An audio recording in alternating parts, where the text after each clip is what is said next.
Hello, everybody. I wanted to come on today to talk about what everybody really thinks of you. Eek!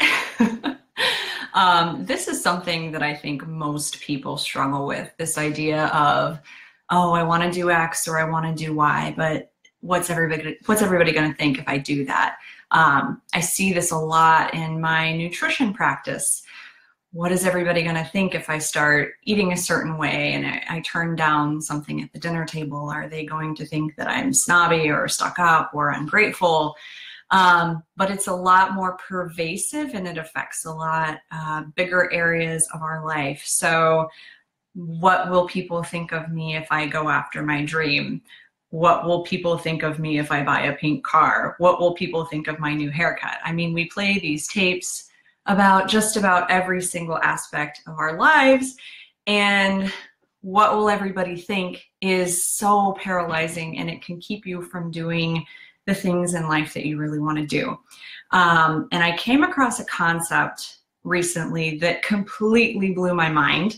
It is from the book Finding Your Own North Star, Claiming the Life You Were Meant to Live by the fabulous Martha Beck. This is an excellent book. I'll link it up below.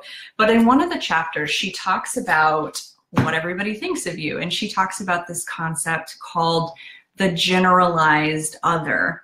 And this is a term in psychology that basically means, what is our picture of everybody? So we all have this idea in our heads of who everybody is. But have you ever sat and really thought about who your everybody is? Now, here's what's really surprising, is most people's everybody is about 3 to 4 people. It's 3 to 4 people that you, oh, there's my cat in the background. He's been such a jerk today. So your everybody is likely 3 to 4 people whose voices are really, really loud in your head. And then you kind of extrapolate them, or I can't think of the word right now. You reproduce 3 or 4 people in your head over and over and over and over again, sort of like this growing amoeba that just gets bigger and bigger and bigger. And it feels like the voice of everybody, but really it's only the voice of 3 to 4 people. And that's what we call generalization. So I had this light bulb moment and I sat down and I thought, wait, who is my everybody?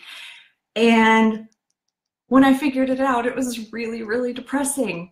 So I was reading this book and I was like, okay, who's my everybody? I realized my everybody consists of crappy coworkers from 10 years ago. Why do I still care? I don't know. Need to figure that one out. Family members that I don't get along with. Yay. And people on social media that I don't even talk to.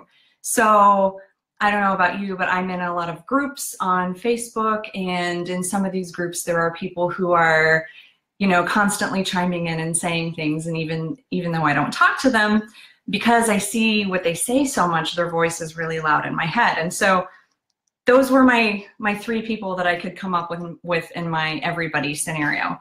Crappy coworkers from 10 years ago, family members I don't get along with, and people on social media that I don't even talk to. I have extrapolated into everybody. And this is true for most of us. And so the idea here is that once you become conscious of who your everybody really is, and it'll probably shock you and humble you as it did for me, once you become conscious of who those characters are, you can then choose different characters. So instead of choosing characters who are completely unsupportive of you and your goals, you can choose people who would give you a high five instead, or who would encourage you instead. So one thing that I'm going to be doing this week, as cheesy as it sounds, is I am going to be creating a collage of who I want my new everybody to be. This doesn't have to be, it can be people that you know in real life, but it can also be people who you respect and admire. And you know, I'm formulating this picture in my head, and a lot of these people are people that I don't know in real life. They're just people that I respect and admire on the internet, and I am going to turn them into my new everybody. So if that exercise sounds helpful to you, maybe you could do the same. But this is a really big problem. I see it a lot in my practice, but I also know that it just is paralyzing for so many reasons. So I hope you found this inspiring and helpful. And like I said, I'll link up that book below in the notes, and go kill the week. It's Monday. Bye, guys.